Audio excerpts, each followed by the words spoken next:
What's up, strength coaches? Welcome back to another episode of the Cheeky Midweeky, where we are making strength and conditioning not boring anymore. Before we get into this episode, make sure you hit the subscribe button so you can be notified when we release more content. Today on the show, we have a former Olympian, Carissa Gump, on the show talking about her experiences competing on the Olympic stage, and she actually was competing at the Olympics and was there at the same time as Kobe Bryant and LeBron James. Learn about this and a lot of other topics inside her episode. So this is going to come out sometime later, probably in March, and we just came off the heels of the NSCA Coaches Conference, and one of the things that Brian Mann talked about, because he closed it out, and he was like, listen, y'all, can we talk about the fact that this thing, not a speaker delay, like none of it, that is super incredibly impressive, the way that everything is run. Do you have any involvement in that? Have you seen it from behind the scenes? Because I just want our strength coaches to understand, some people listening to this, they put on their own conferences and whatnot. That's not easy to do. And just speak some life into that. Yeah, so I am not part of that team that puts on the events. NSCA staff, Virginia Meyer and her team, Amanda and Megan, and then there's the conferences committee. They are the ones that are all the moving parts but behind everything, working with the exhibitors, the vendors, and then we have a great partnership with a trade show company. But yeah, the inner working parts of a conference is just mind-blowing. And I always said, similar to when I was competing, you just show up and everything's there and done. And I didn't have appreciation until I actually started working for USA Weightlifting, and they used the term, the team behind the team. And that's when I became a member of the team behind the team and saw all those workings of how everything happened, how the equipment got there, how the platform got built. And it's very similar with NSCA conferences and events. They are going to locations years in advance to look at the facilities and build relationships with the hotels and anybody else that we may be working with in the area. It's a lot of work goes into it, and CA's events and conferences team are really incredible. Amen to that. You alluded to it. We were going to talk about it off air, but the Olympic lifting career, talk about that and working for USAW, because that's something that a lot of people maybe not know about you, but that's awesome. Let's dive into that. Yeah. So I started lifting weights when I was about 12 years old. It was an after-school intramural program in Essex, Vermont. And my PE teacher spotted me in class and was like, hey, you're fast, you're explosive, you're athletic, like you're not doing anything. And I was like, oh, okay, I'll come and try this weightlifting thing. And I tried it for a day and I quit. 7th grade, my mom started working at the school, and he was like, your daughter is an athlete. She's not doing anything. Like, I want her to be on my weightlifting team. I got more girls now that are training and lifting. And so I was like, you know what? I'll try it again. So I went back 8th grade and I tried it. I trained for 2 months, qualified for junior nationals, trained for another 2 months, and placed second at my first junior national championships, and just went from there. I never stopped. It was a phase that I never outgrew. What's the hardest part about Olympic weightlifting and competing on the platform that people don't know? Oh gosh, the hardest part is your brain. It is a truly mental sport.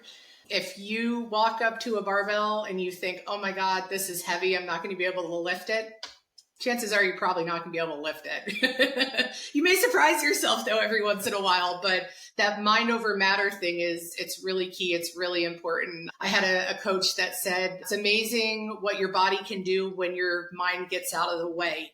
And that always stuck with me. I had the physical abilities to lift and move big weights, but for me, the mental aspect was something that I always really struggled with, and performance anxiety was very real for me. I remember walking out to the platform and attempting weights that I had done in training easily, but the weight just felt like it was 2 or 3 times as much as what it was. And my technique would feel off. And sometimes I could walk out and the bar felt light as a broomstick. Other times it felt a lot heavier than what it was.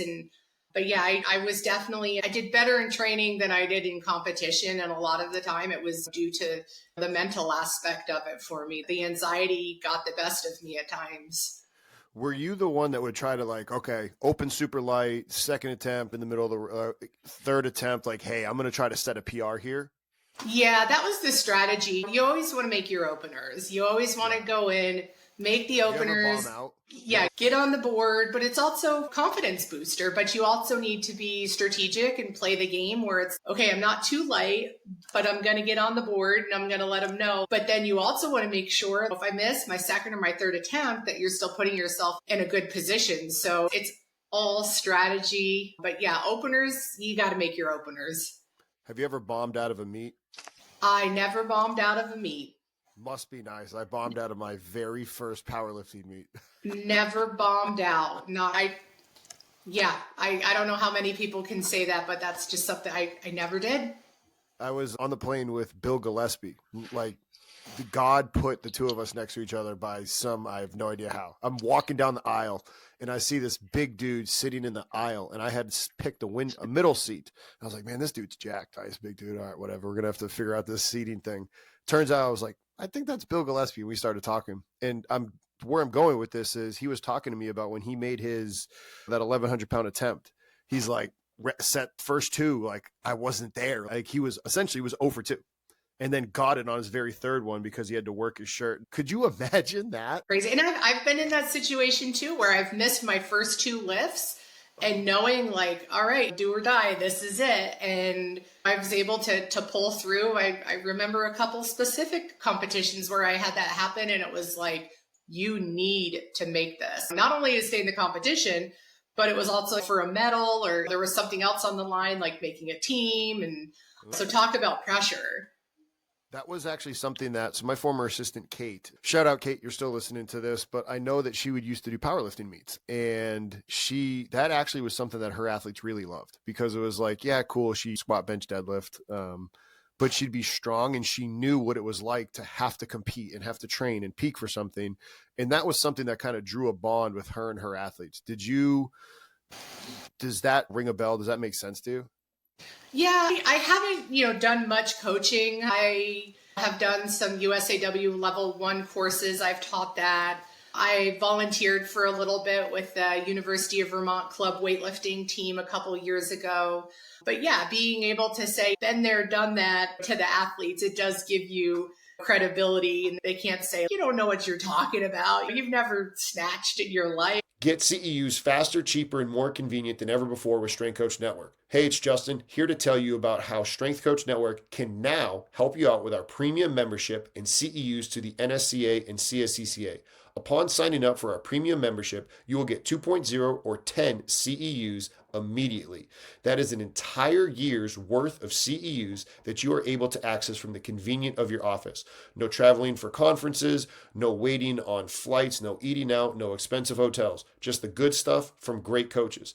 Now, if you need extra CEUs for past years during the reporting period, we can bundle Fundamentals 1 or 2, which also come with 2.0 or 10 CEUs to your purchase. That way, you're able to take care of your CEUs for the best price, most convenient, and learn from some of the best coaches. If you want more help with this, email us at service@Strength Coach Network or visit us at strengthcoachnetwork.com, and I would be delighted to help you out. And I'd be like, yeah, you know what? I have.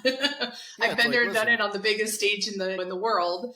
So there's nothing that you haven't gone through as an athlete that I probably haven't encountered or felt myself. Yeah, and it's okay. Maybe I haven't clean and jerked 200 kilos, but I know what it feels like to have a bunch of singles or double at 90% plus. It's not easy to do, but I've been there, and let me coach you through that. Yeah. It goes a long way as far as street cred and respect, for sure. Hearing you talk about the technique in Olympic lifting being so technical driven, what is the best way? Like, what's the biggest misnomer in team sports with it? Because I feel like it's gotten a bad rap. I don't know. What is the best way that strength coaches can teach it, work with it, whether it's team sport athletes? Like, what are your thoughts on that? Yeah, my coach right from the get-go, he was a stickler for technique. He didn't care how strong you were. He wanted you to get the technique down. And we worked for several weeks with the PVC pipe. He didn't put a barbell in our hands until we were ready to do. And when I say a barbell, I'm talking a 7.5 kilo aluminum barbell. We had another guy that started lifting with me around the same time, and he was probably about 200 pounds at the time. He and I went through the same progression together of lifting with that PVC pipe. So technique over weight first, and the weight will come. For somebody that went through that progression, how difficult was it to be like, oh my gosh, I just want to lift some weight and I'm not doing it? Yeah. The end being the payoff. What was that? Yeah, it's funny because we all get into the weight room and we want to try something new. And the first thing we want to do is load it up. Let's do it. Let's see how strong I can be. And Olympic lifting, it's a sport where you need to be patient. And progress doesn't just happen. It's not boom, you're snatching world records or whatever. It takes a lot of time, perfection, patience. It's never going to be perfect. I remember being at the Olympics lifting, and my coach was like, you could have pushed your knees back more. And I'm like, yeah, I could have pushed my knees back more. You're right. So there's always room for improvement, and you can always lift more weight. The sky's the limit. God, like when you heard that, were you just, come on, okay, I could. Yeah, no, I was used to it. And that's how he coached. That's what it was. And I knew he was still very proud of me, but he was still being a coach and he was giving me feedback that I needed. The thoughts running through your head, competing on the biggest stage, like what's going through your head? Okay, this is still just a normal barbell. Like, how do you calm down? Yeah, it is. Competing at the Olympics was absolutely one of the top 5 emotional events of my life, alongside of the birth of my kids and losing loved ones. It was an absolute roller coaster from the moment I got there, of seeing the Olympic Village, the first time walking into the training hall, the first time putting on my Olympic jacket, opening ceremonies, an incredible emotional experience to be in the presence of all these people that I've looked up to in other sports, and walking into opening ceremonies with Kobe Bryant and LeBron James in front of us, stuff like that. I'm like, why is this kid from Vermont I can't believe I'm here. This is surreal. The imposter syndrome was through the roof. To going to the competition and standing on stage and hearing my name with Team USA, knowing I am representing an entire nation, and looking up in the stands and seeing my family, but then also looking and seeing the people that weren't there, that I wish were there, that have passed away, that supported me through my journey. And then having to reset and be like, all right, I feel all the feels, I feel all the emotions. It was just a roller coaster is the only way I can explain it. And I also knew afterwards that once I was done competing, I was going back to Colorado in a couple of days, and I was going to be a full-time college student for the first time in my life. I had said I was going to retire from sport, and I went back. I was fired up. I wanted to train for London. And then in January of 2009, I was middle of a set of back squats, and I just said, I'm done. I've racked the bar. And I said to my coach, I said, I'm done. He was like, you going to come back tonight? And I was like, no, I'm done. And it was really weird because I had conversations with a former teammate of mine years before that about, how did you know when it was time to step away? How did you know when it was time to retire? And he said, I don't know how to explain it, but you just know. You have this peace in your heart that you have no doubt, no second guessing, and you just do it. And that's what I felt. I just felt in that moment, and I've never second guessed myself ever since then. I just knew it was my time to walk away and to move on with the next chapter. That is so savage. Like I'm just picturing you racking it, be like, all right, about like knee sleeves. I'm done. Justin, it really was. I racked the bar. I looked at my coach. We walked into the office, told him, took my shoes off, unracked the bar, grabbed my bag, and I left. I was like at just such peace, because there was times before where I might have had a bad workout and I went outside and I cried and I was like, I hate this. I'm going to quit. And I never really meant it. But in that moment, it was, no, I'm done. I am ready to move on with my life. I need to graduate college. I need to get a job. I need to move on and, become an adult and enter the real world. Okay, so you had life after the Olympics. We have some coaches that have a hard time life after just sports and maybe competing. Like I competed in Division III football. Yeah. And it was hard for me to move on. We have coaches that are at that point in their career where they're transitioning. They're starting to learn. Mike Boyle says, hey, as a coach, it really doesn't matter anymore how much you lift. It's about your athletes. And that can be difficult for them to hear right now. Yeah. Can you give some advice as somebody that's literally just done it? Yeah, the transition is really interesting. I've gone through it myself. I've observed former teammates and former athletes go through it. And I really took a similar approach to my transition out of sport that I did when I was competing. I came up with a plan and I knew what my plan was going to be. And instead of a 16-week training plan, I had an 18-month training plan. And that was, I need to graduate college. And I knew what courses I had to take. I knew what internships I had to do. And then I knew I had to start working on a resume. I had to start applying for jobs. I had to be prepared to give an interview. I just took what I learned in the gym and I applied it to the next chapter of my life. And I have continuously done that in everything that I do. I'm very goal oriented, very forward focused. I knew I had to graduate. I graduated. I knew I had to get a job. I got a job. I networked. I worked for the U.S. Olympic and Paralympic Committee for about a year. And then I went and worked for USA Weightlifting for 6 years. I took a job at USA Weightlifting that allowed me to build my skill set. It's a smaller office staff, so everybody is all hands on deck sometimes. So I got experience and exposure to marketing, sponsorship, accounting, events, high performance. And it allowed me to build my toolkit and just learn about everything involved with sport and sport management. And then I got to a time there, I'd been there about 6 years, and I said, all right, it's kind of time to move on to something else. I'd be doing myself a professional disservice if I just stayed and cruised. And that's how I, came into my job with the NSCA and working for the NSCA Foundation.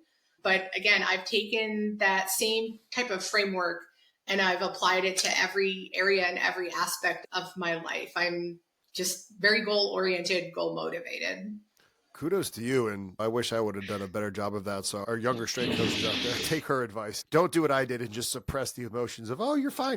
What's up, everybody? Taking a quick break from the show to talk about one of our sponsors, Team Builder. I've been using Team Builder since 2019 when I was at Towson. I still use it with my remote athletes. I also use it at Goldfinch, which is the private sector gym I train at, and we use it at Centennial, which is the high school that I'm working at. Now, if you're printing on lift cards because you say, oh, I can't afford Team Builder, guess what? Team Builder has a pre-written grant that you can locate on their website. You simply change the name of you, your organization, and the areas that they highlighted, and they can help you get Team Builder at your facility, your university, whatever it is, so that way you can optimize how you train your athletes with this software.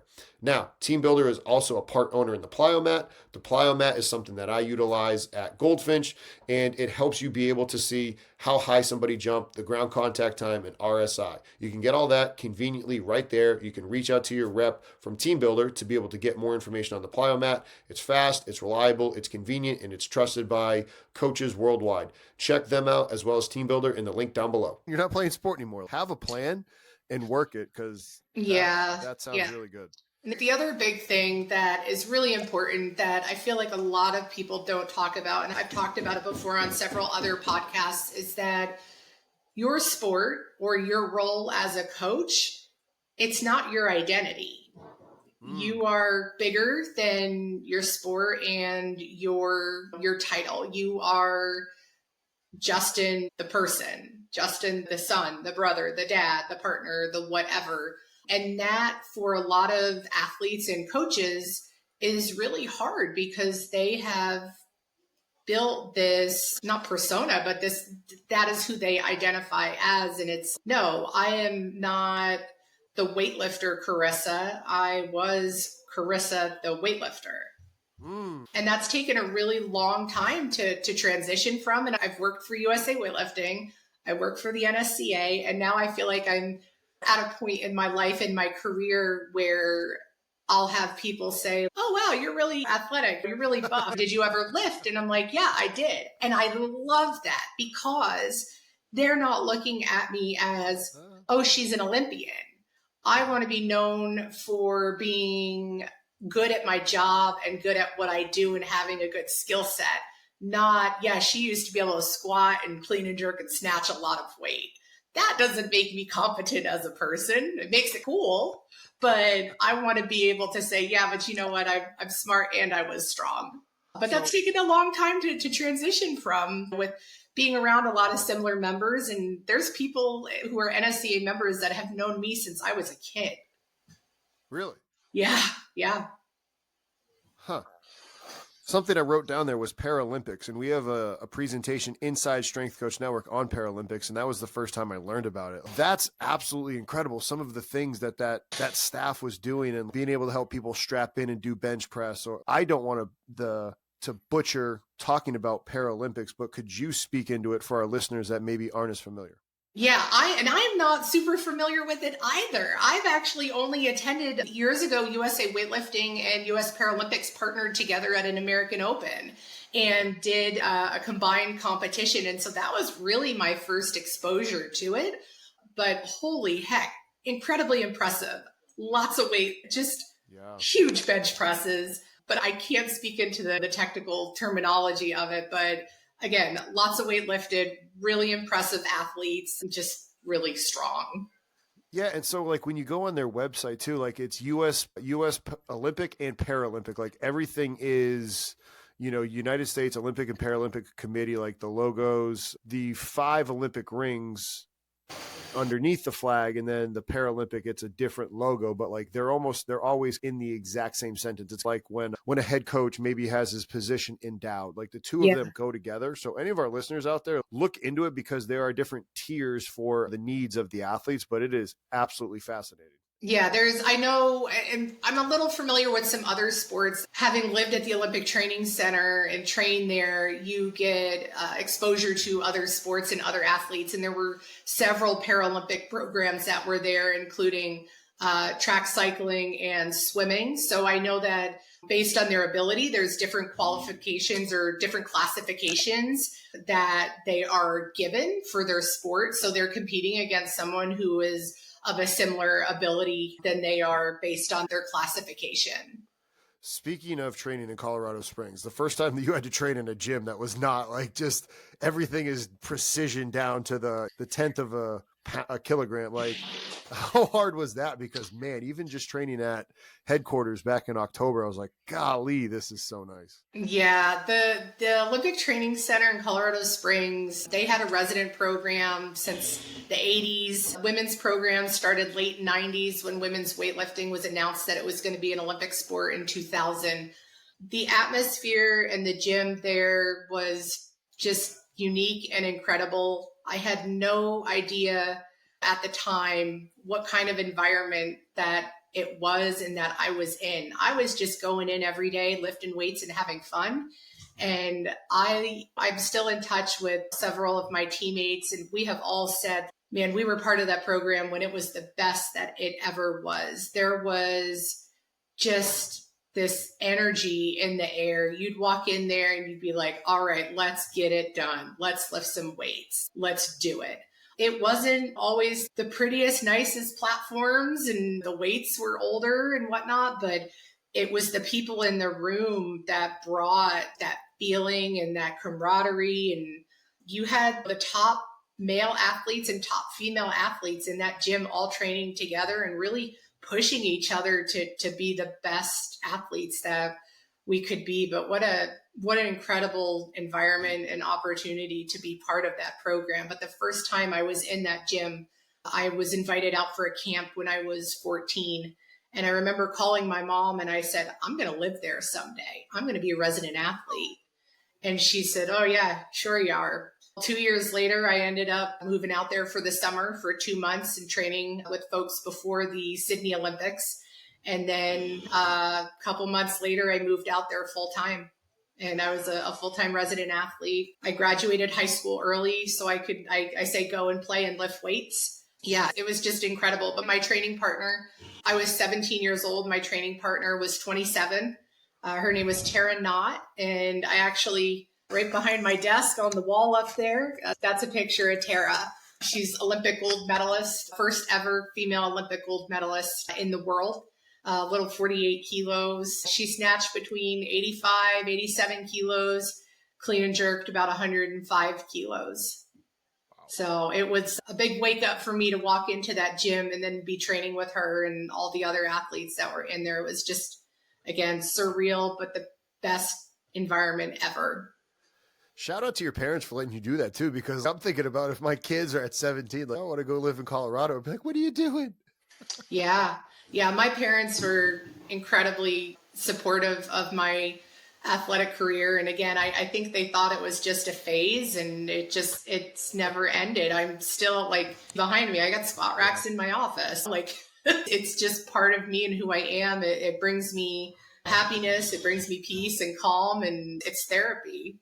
Shoot, like it's not, it might not be 17 and 27, but for some of these college teams, like you're going to have an age gap, especially nowadays with these 8th year players.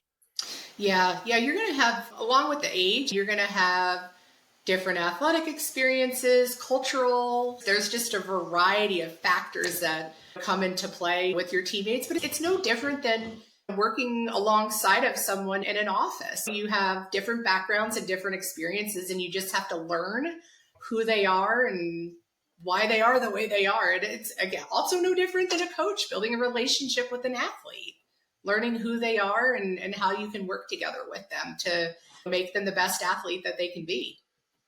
So combining working in an office and athletes working with coaches, a lot of strength and conditioning coaches out there probably are not aware of the NSCA Foundation fellowship program. Is that the proper term instead of assistantship? Assistantship programs. Okay. Yeah, one of my responsibilities with my job with the NSCA Foundation is I oversee and manage the assistantship program. So this is an incredible opportunity for an emerging professional, so someone who's graduated within the last 5 years, to be paired up and mentored with an NSCA RSCC coach. And they go and they work with this person either January through May or August through December. The NSCA Foundation provides them a stipend of $10,000, so $2,000 a month. And they get to work with them and be mentored. And we're actually working on a really great project now to enhance and make the program even better. And Justin, you're part of that handbook that we're working on. So the program is an awesome opportunity to grow and be mentored by experienced professionals. And I can say that the people that have received these assistantships in the past, we've had a total of 77 people since 2007 who have received this program. And all of them have gone on to have some awesome positions and opportunities. And it's neat now because we've got things coming full circle where people who may have been assistantship recipients themselves, now they're becoming RSCCs and their name is on the list and they are like chomping at the bit to get their first assistantship recipient. That's amazing. It's been going on that really long. Cool. 77 people. That is fantastic. Yep. And again, like if you're listening to this, you probably have the ability to be an RSCC. Go to the NSCA.com website and you should be an RSCC. I am one myself, so I'm speaking from it that lens. But now, not only can you help your staff, depending on where you're at, but you can help the career of somebody that was you. Like for me, that was me in 2010 when I did my first internship at URI. Yeah, and it's one of the awesome things I see with the NSCA and the NSCA membership is when I'm talking to emerging professionals and they're asking for advice, what should I do? How should I do this or that? And I tell them, network. talk to these strength coaches. I have never encountered anyone that has said to a student, yeah, I don't want to talk to you. Everybody wants to talk about themselves, right? Like, so I said, use that to your advantage. Identify coaches that you admire or you're curious about. Come up with 5 questions. How did you get to where you are? What advice would you give to yourself if you were in my shoes? What's up, everybody? Taking a quick break from the show to talk about one of our sponsors, Hawk & Dynamic. I've been using Hawk & Dynamics ever since I was at Towson. Still utilize it today when I'm at the private sector at Goldfinch. Even brought the plates from Goldfinch over to Centennial to do some force plate testing with the football team there. We've done force plate testing with other high school athletes. It is something that you need to get. If you want more help with it about how to practically use it and you want to reach out to us, feel free to reach out to us at service@strengthcoachnetwork.com. Not only do I utilize it with lower body assessments, I use it with upper body assessments, plyo push-ups, prone Y assessments. You can also utilize it for what I call an upper body isometric mid thigh pull, where essentially you're doing a push-up at the strongest range and you're pushing into an immovable force, so a barbell, same way you do an isometric mid thigh pull. Like I said, been using them for years. Valid, reliable. The customer service is fantastic. Go check out Hawk & Dynamic in the link down below, and you will not be disappointed. Just come up with questions, send them an email, go to a conference. Conferences are the best opportunity to network because you're going to come in contact with people that you normally wouldn't have any contact with, and go up to them and say, hey, can I go buy you a coffee at Starbucks? Can we chat for 10 minutes?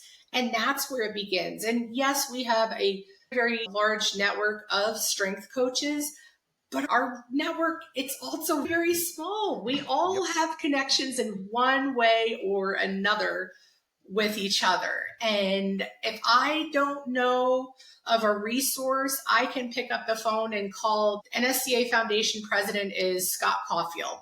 I can pick up the phone and say, hey, Scott, do you know of someone who's got experience coaching artistic swimming, also formerly called synchronized swimming?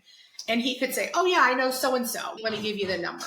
So we've got this awesome network of people that just are so passionate about growing the profession and helping other people.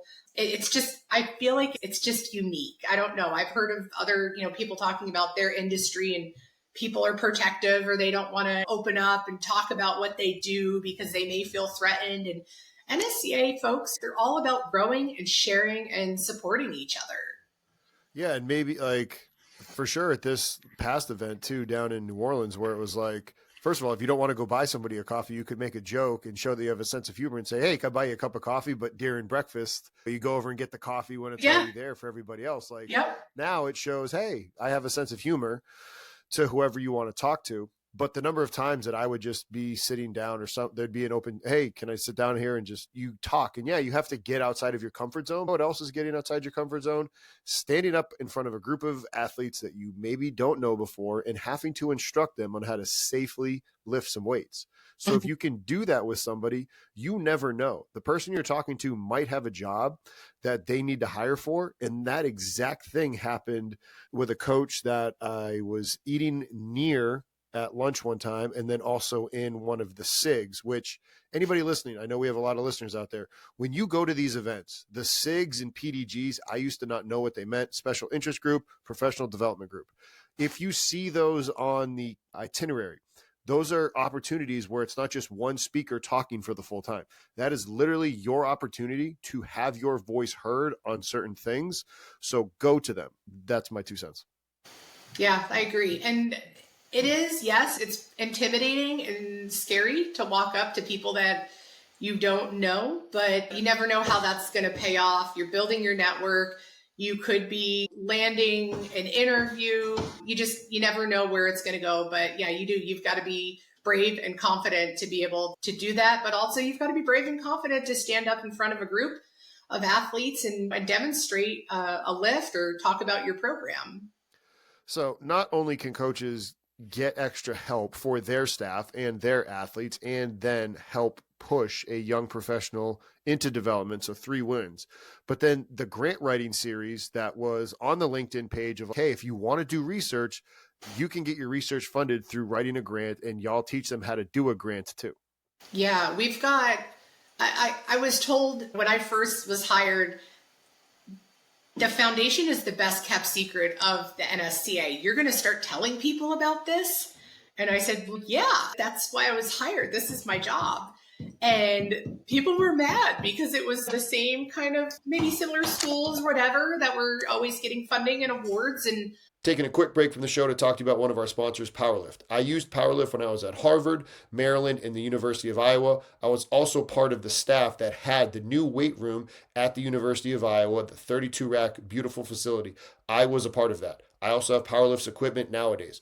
Powerlift Strong, made here in the great state of Iowa in the great country of the United States. They're able to work with you on any customizations that you need, logos, height, whatever it is, the limitations that you have. Their equipment is strong. The people there, they're very good people. Check them out in the link down below. And if you have any questions on how to work with them, reach out to us at service@strengthcoachnetwork.com, and we would be delighted to help. we have such incredible opportunities to support NSCA members, students, young investigators, senior investigators, anyone, no matter where they are in their journey in strength and conditioning. We have CPT support grant. We've got a military CSCS support grant. We have equipment grants. There are opportunities for everyone, no matter where they are in their journey. We also have scholarships. These scholarships help emerging students, first generation students, minority students, helps everybody in the profession. I encourage you to go to NSCA.com. Right at the top of the page in the middle, it says NSCA Foundation, and that'll take you to our landing page where you can learn more about the programs that we have. And then, as you said, we've got this grant writing series that we launched as well through support of NSCA members who are all excellent researchers. We found that with applications that not all grants were created equal. Some schools have incredible support for grant writing, and others, they don't, and they just say, hey, good luck, figure it out. And that was evident in the quality of the applications that we were getting. So we identified a need and said, you know what, we're going to put together this series to help our members become, better grant writers and secure funding. Like, listen to, hit rewind for about, what I wrote my notes here. You're going to want to rewind about 3 to 5 minutes and listen to how you can, like, the things that you can get done through the help of the NSCA. Like, again, I wish I knew, like you said, it is the best kept secret. Like, selfishly, I wish I would have known when I was at Towson, and I'm speaking with my coworkers at the private sector gym, because I was like, listen, Tucker, like, we can help advance a young person's career, and there's apartment complexes right across from where we work. Like, this could be really good for so many people. So yeah, and my job too, to help spread this word. We have a new grant that I'm excited about. It's our first tactical focused grant. It's the DC Blocks equipment grant. So this is for law enforcement officers. We found that a lot of these facilities that are tactical related, that they're lacking proper equipment. So I'm in talks with several other companies to see if they want to come up with tactical focused equipment grants to support the tactical athletes. But DC Blocks was the first one to say, hey, yeah, we really want to be part of this. And what's unique about this partnership is that the company is owned by Derek Crass, who is a 2-time Olympian in weightlifting. Again, I've known him since I was a kid. I trained and competed with his daughter. Derek was also a law enforcement officer back in the day. And he just said, you know what, this makes sense. This goes hand in hand. And so he started this grant in honor of his department that supported him when he was working and training to make the Olympic team. So just a really special grant, but again, giving back to the community in honor of what they did to support him in his journey. That's amazing. And shameless plug for DC. I have their DC Blocks. I love them for my Olympic lifts. I have the crash cushion so when I back squat, if I do box squats, obviously you can adjust the height way better with a DC block than anything else. And then I also love the crash cushion for if I do my single leg skater squats. So I did not know that about Derek. Like, we're making sure people know about that too, because we have the tactical community and we have fire and police officers. Like, This is what else is going on that we got to get the word out. What else is going on? Oh gosh, we have a lot of really great programs and opportunities. We have a CPT support grant that is funded and supported by Robert Linkle and his family to help emerging personal trainers. It pays for their CPT certification to sit for that. It provides them with study materials. And then Robert will actually help mentor this person as well. So we have some really great members. We have some great people that, want to help and give back to the profession. And DC Blocks and Robert Linkle are just two examples of the programs that we have through the NSCA Foundation. Speaking of the profession, where do you see somebody that's been around and you've seen the profession of strength and conditioning for a good amount of time? Where do you see, and I know we can't predict the future, but 1, 3, 5, and then 10, 20 years, where's strength and conditioning in all of this? Yeah, strength and conditioning, I feel like over the years, I have seen a lot of sport coaches finally recognize the value of strength training. My first exposure to it was when I lived at the Olympic Training Center. What's up, y'all? Taking a quick break from the show to talk to you about another one of our sponsors, Vitruve. I've been utilizing Vitruve for a while now, and I absolutely love the convenience of this app. The encoder is at a price that you cannot beat compared to the competitors. Also, I don't personally like the camera apps. I've known that they continue to break down, and I really enjoy having this encoder attached directly to the bar. Vitruve does that. Not only does it do that, but it'll show me velocity loss during the set, shows me average velocity, all of it right within the app. Not only that, for the app on the individual athlete, there's a Vitruve Teams app where now as the coach, I can see all the results from my athletes. I can API that into my team builder. And now everything that I'm trying to do, get better competition, better intent in the weight room, I am able to do with Vitruve. If you want more information about them, click the link down below, or you can ask us questions directly at service@strengthcoachnetwork.com, and we would love to answer those questions for you. Every sport there used the strength and conditioning gym. The shooters, they were in there lifting weights. It wasn't just the wrestlers, the bobsled athletes. We had shooters, we had fencers. Lifting weights is for everybody, every athlete. And again, more people I think are finally recognizing the value of it. My daughter is 12 and she swims, and they do dry land training twice a week. And she's, okay, this is cool. And now she's, hey, mom, you lift weights. I'm just mom. She didn't really, I think, until this past Olympics with Paris put together, oh my God, mom was an Olympian. And then she'd be like, mom, I Googled you at school. She didn't know. And so now she's asking questions and she's wanting to lift weights. And I said, you know what? I know people that can help you who are much, more qualified. And so I was talking with Scott Caulfield. And he told her, he said, Cammie, lifting weights is your secret weapon. And she was like, yeah, it is. And so last week she did dry land training at home when I was gone at coaches conference, and I was talking to her and she says, Mom, I felt faster on Friday. I felt faster. I said, atta girl, it's going to take time, but she's connecting the dots with it. And I think a lot more people are, connecting the dots, but I really love, and I wish that during my time as an athlete, we were as savvy as we are with the sports science aspect of it and the data.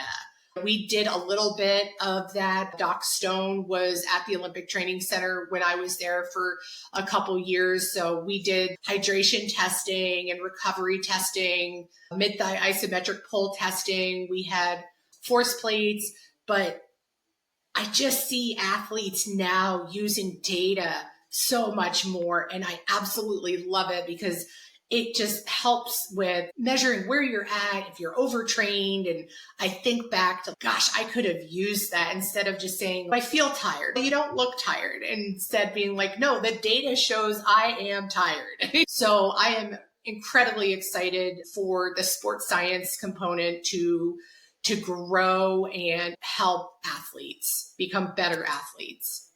At what point do you think it goes too far and then they get too much in their head where there is too much data? Because I've seen certain coaches advocating for putting a velocity-based tracker on everything they do and putting it on an athlete's foot for high knee runs or a kettlebell swing. And it's just at a certain point, you just got to train. And so I know Yeah. that there's that dichotomy, which is why Jocko and Leif wrote the book Dichotomy of Leadership, because you can take things too far.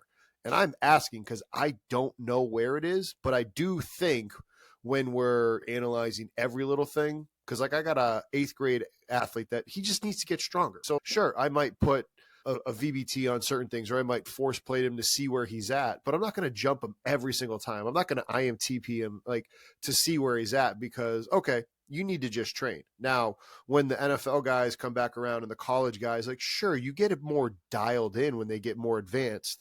That's just my 2 cents. Where do you think it's going? Yeah, and I don't know what the answer is to that, but when you talk about youth athletes, to me, the most important thing is let them be kids, let them have fun. They're like, not. Imagine if she was like, Mom, I need to get this so I can see how fast I'm doing my flutter kicks in dry land, or if I was doing these, and you're just listen. Yeah. This your secret weapon. You just got to start training. Let's just get stronger. Yeah. And right now, I can recall where I was in my career where it was fun. And then something just shifted over to, okay, let's look at all these different areas, the science, the sports psychology, the nutrition. Yeah, it did kick up my training a bit, but that's also the point for me where it started not to be fun. It became too much. And I think that's really important for coaches to recognize. It's great to be able to give feedback to the athletes, but don't give them too much. Don't have them become obsessed and compulsive about what was my power output? What was this? What was that? Let the coach worry about that and just lift and move the weight. So the coach maybe needs to be subjective as to how much information they're sharing with the athlete. But for youth, again, let them have fun. Let them be kids. Let them jump. Let them play. And then maybe when they're in high school or they're getting a little bit closer to college and stuff, like, yeah, start bringing those factors in and help and make those little tweaks and stuff. But yeah, too much of a good thing can be bad. I'll never forget my mentor and the first guy that I worked for, Coach Drew Wilson at the University of Maryland with the football team. And he's, hey, when you're coaching these guys, he goes, don't strength coach them. So what do you mean? He goes, don't give them let them do a rep or two. He's, if we got a set of 8 on squat and the first rep wasn't perfect, you've done a rep that wasn't perfect, you felt it, and you fixed it on the next rep. Give them a second to feel it and don't overcoach them so they're paralysis by analysis. And so maybe from some of our listeners out there, that is something you've never heard of, and it came from a coach that told it to me 13 years ago. But I've never forgotten that, where it's like, hey, don't strength coach it. And I was like, it's an interesting thought. Yeah, and I think of coaches I hear at weightlifting meets, they are literally like walking the athlete through the movement. It's the first time they've ever done it. And now is not the time to be doing that. Give a 1 cue and that's it. They know how to do this. They have qualified. They are here. But I can relate. My daughter was doing front squats a couple days ago. And yeah, she looked a little wonky. She's still trying to figure out the positions. And I'm going in my head like, do this. She needs to do this. Da, da, da, da, da. And she racks the bar. And I'm like, you know what? You did a really good job on that set, like keeping your elbows up and high. Let's keep focusing on that for the next set. So the next set, she kept her elbows up. And I said, okay, for the next set, let's try to keep our torso more upright. When you squat down and you start to feel yourself leaning forward, let's stop right there. And that's as far down as you're going to go. I don't want to see you folding in half. So 1 cue at a time. Don't overload because you can only focus on one thing at a time. And that's what drives me crazy when athletes go out to compete and the coach is flat foot, tight core, weight on the heels, stand up. They know what they're doing. Just let them go. Just let them lift the weight. Amen to that. I think that's a great place to respect your time and let you go about the rest of your day. Is there anything else that you want to leave our listeners with in terms of things that they can do with this information about training athletes, about what it's like to train at the highest level and be a competitor in the Olympics, and all the things that the NSCA Foundation has to offer them? Like, how would you put a bow on this, and what are some next action steps that our listeners should go about doing? Oh gosh, action steps. Check out the NSCA website. Check out the NSCA Foundation, see all the awesome resources and opportunities that we have. If you're not a member of the NSCA, you probably should be a member of the. There are a ton of great resources as far as the special interest groups, professional development groups on LinkedIn, and then at our in-person conferences, which are at the state level, the regional level, and at the national level. And then we even have international conferences too. We have an international conference coming up in March in Munich with NSCA Germany. So those would be some of the next steps. If you want to get involved, check out the NSCA's website. And then you can always reach out to me. I'm on Instagram, carissa.gump@nsca.com. I'm one of those people. If you reach out and you need help, I'm happy to provide support and direct you where to go and who to talk to. Speaking of memberships and speaking of unknown things, the CPI membership, especially if you work in the private sector as a strength coach, I don't know why you'd have anything else. To have the insurance, to have that stuff. I did not know about it until we did the podcast with Eric about a year ago at this time. Look into it. Go to the website. It'll be linked down below. Carissa, thank you for your time. It's been an awesome episode. Thanks for letting us learn from you. Awesome. Thanks for having me. Thanks for watching that video. If you enjoyed it, click right here for videos just like that, and make sure you click here to subscribe to our channel. Have a great rest of your day.